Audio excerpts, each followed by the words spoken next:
बच्चों, आज हम अलंकार के बारे में बात करेंगे। अलंकार शब्द अलम एवं कार के योग से बना है। अलम विभूषित, कार करने वाला, विभूषित करने वाला या सजाने वाला। अगर इसका शाब्दिक अर्थ लें, आभूषण, गहना, जेवर, श्रृंगार, सजावट या विभूषित करने वाला। अलंकार वह तत्व है जो काव्य की शोभा को बढ़ाता है। अर्थात अलंकार क्या है? काव्य की सुंदरता को बढ़ाने वाला तत्व। अगर हम इसको परिभाषित करें, काव्य की शोभा बढ़ाने वाले तत्व को अलंकार कहते हैं। यानी काव्य की सुंदरता को जो बढ़ाते हैं वो अलंकार कहलाते हैं। जैसे आभूषणों के द्वारा नारी के सौंदर्य में वृद्धि हो जाती है। जैसे औरत गहने पहनकर अपनी सुंदरता को और भी बढ़ाती है, उसी प्रकार काव्य के सौंदर्य में भी अलंकारों के प्रयोग से वृद्धि हो जाती है। यानी अलंकार का प्रयोग जब काव्य में होता है तो वो उसकी सुंदरता को और भी बढ़ा देता है। अलंकार रहित काव्य निरस होता है। अलंकार जिस काव्य में नहीं होता वो काव्य निरस यानी रसहीन होता है। इस प्रकार अलंकार काव्य की शोभा को बढ़ाता है। जिस साधन से काव्य में शब्दों और अर्थों से, किनसे? शब्दों और अर्थों से सौंदर्य में वृद्धि होती है, अलंकार कहलाते हैं। अलंकार के दो प्रकार होते हैं, शब्दालंकार और अर्थालंकार। अब हम शब्दालंकार के बारे में जानते हैं। शब्दालंकार जैसे इसके नाम से ही विदित है, शब्द जमा अलंकार, अर्थात जहां शब्द के माध्यम से कविता के सौंदर्य में वृद्धि होती है वहां शब्दालंकार होता है। यहाँ क्या कहा गया है? शब्द के द्वारा कविता की सुंदरता में वृद्धि होती है, वहां शब्दालंकार होता है। शब्दालंकार के 3 भाग हैं, यानी उसके 3 भेद, उसके प्रकार हैं। अनुप्रास, यमक, श्लेष। अब हम अनुप्रास के बारे में जानते हैं। अनुप्रास, अनुप्रास शब्द अनु तथा प्रास शब्दों से मिलकर के बना है। किन शब्दों से मिलकर के? अनु और प्रास से। अनु का अर्थ है बार बार, प्रास का अर्थ है वर्ण, यानी बार बार किसी वर्ण की आवृत्ति हो। कोई वर्ण बार बार काव्यों की पंक्तियों में आए, वहां अनुप्रास होता है।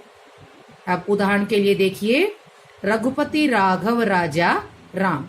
यहां ध्यान से देखिए, र र र र रे की आवृत्ति 2 से 1 या 2 से अधिक बार है।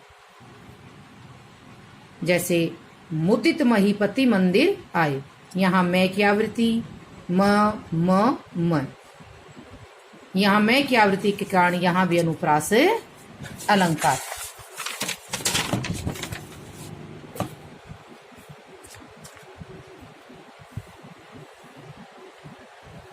वर्णों की आवृत्ति में जब काव्य की वर्णों की आवृत्ति से जब काव्य की शोभा बढ़ाई जाती है, वहां अनुप्रास अलंकार होता है। अगर हम इसे संक्षेप में समझें तो वर्णों की आवृत्ति से जब काव्य की शोभा बढ़ाई जाती है तो वहां अनुप्रास अलंकार होता है। अनुप्रास अलंकार की भी छोटी छोटी भिन्नताओं के आधार पर इसे भी 5 भागों में बांटा गया है। जैसे पहला छेकानुप्रास है, जहां एक वर्ण की आवृत्ति 2 बार हो। कितनी बार? 2 बार हो, वहां छेकानुप्रास होता है। अमीय, भूरिमय, चूर्ण, चारु, समन, सकल, भवरुज, परिवार। अब देखिए, यहां य की आवृत्ति सिर्फ 2 बार है, च की आवृत्ति 2 बार है, स की आवृत्ति 2 बार है और रे की आवृत्ति भी 2 बार है। इसीलिए यहाँ कौन सा अनुप्रास हुआ? छेकानुप्रास। यानी एक वर्ण की आवृत्ति सिर्फ 2 बार हो, वहां कौन सा अनुप्रास हुआ? छेकानुप्रास। अब इसके दूसरे भाग पर चलते हैं, जहां पर एक या अनेक व्यंजनों की आवृत्ति अनेक बार हो, वहां वृत्यानुप्रास होता है। देखिए, दोनों को याद करने का तरीका छेकानुप्रास सिर्फ 2 बार, वृत्यानुप्रास 2 से अधिक बार किसी वर्ण की जब आवृत्ति होती है तो वहां वृत्यानुप्रास होता है। सत्य स्नेह शील सुख सागर, यहां पर से की आवृत्ति 4 बार है, यानी 2 से अधिक बार हो तो वहां वृत्यानुप्रास होता है। तीसरा श्रुत्यानुप्रास, जैसे इसके शब्द से ही पता चलना, सुनने से, जब आपको सुनाई दे उस समय, यानी इसका उच्चारण, ये उच्चारण स्थान के आधार पर इसको लिया गया है। इसका उदाहरण देखिए, तुलसीदास सिदत निस्दिन देखत तुम्हारी निठुराई।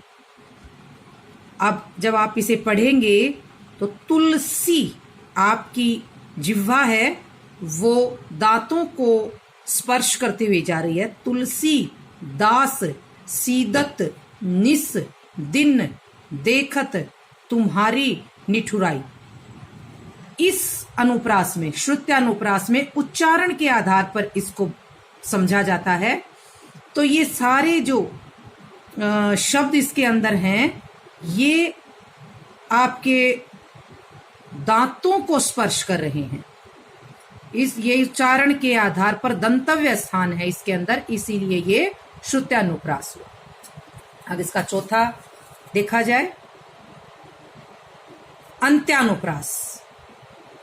अंत्याक्षरी या तुकांत शब्दों के आधार पर इनको बांटा जाता है। इसका उदाहरण देखिए, गुरुपद मृदु मंजुल अंजन नयन अमीय दृग दोष विभंजन। इसके आखिर में तुकांत शब्द होते हैं इसके अंदर, दोनों में अंजन शब्द के कारण तुकांत शब्द है। इसके अंदर आखिर में क्या मिलेंगे, तुकांत शब्द होते हैं। पांचवा इसका भाग देखा जाए, जहां शब्द और अर्थ की आवृत्ति होती है वहां अनुप्रास का लाटानुप्रास होता है, या फिर शब्द या पूरे वाक्य खंड की आवृत्ति होती है। लाटानुप्रास में क्या होता है, वाक्य खंड की आवृत्ति होती है। जैसे ये उदाहरण देखिए, पूत सपूत हो तो क्यों धन संचय, पूत कपूत हो तो क्यों धन संचय।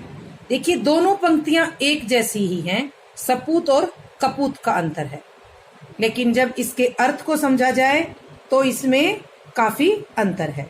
कवि क्या कहने चाहते हैं कि अगर पुत्र सपूत है तो हमें धन संचय करने की आवश्यकता नहीं है, इकट्ठा करने की आवश्यकता नहीं है, क्योंकि अच्छा पुत्र स्वयं धन होता है। इसलिए अच्छे पुत्र के लिए धन इकट्ठा करने की जरूरत नहीं होती। पूत कपूत हो तो क्यों धन संचय, और यदि पुत्र कपूत हो, लायक न हो, तो उसके लिए भी धन इकट्ठा नहीं करना चाहिए, क्योंकि चाहे आप कितना भी धन इकट्ठा कीजिए वो उसे बर्बाद कर देगा। दोनों पंक्तियों में अंतर है, दोनों पंक्तियों में वाक्य खंड की समानता है, लेकिन कपूत और सपूत शब्द के कारण अर्थ में यहाँ भिन्नता आ जाती है। हम एक बार फिर से पांचों को दोहराते हैं। छेकानुप्रास वहां होता है जहां किसी वर्ण की आवृत्ति सिर्फ 2 बार होती हो। वृत्यानुप्रास में आवृत्ति 2 से अधिक बार होती हो। श्रुत्यानुप्रास उच्चारण स्थान के आधार पर यह देखा जाता है। तुकांत शब्द जहां पर होते हैं वहां अंत्यानुप्रास होता है, और जहां किसी शब्द या वाक्य खंड की आवृत्ति होती हो तो वहां पर लाटानुप्रास होता है।